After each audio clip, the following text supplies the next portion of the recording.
Did you know the most powerful pirate in history was a woman, and she retired by making her enemies beg her to stop? Qing Shi was sold into a floating brothel off the coast of Canton in the late 1700s.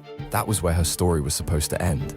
It didn't. By 1809, she commanded over 1,800 ships and 80,000 sailors. More naval firepower than most European nations had at the time. China sent warships. She sank them. Portugal tried. She sent their ships back as wreckage. Britain joined the fight. She didn't flinch. When all three empires combined their fleets and still couldn't beat her, something remarkable happened. She got bored, so she walked into a negotiation, alone, and told her enemies exactly what she wanted. Her wealth, her ships, her freedom. No punishment, no prison, no surrender. They signed it. She spent the rest of her life running a gambling house, wealthy and untouchable, dying peacefully at 69. She didn't fall from power. She handed it back when she felt like it.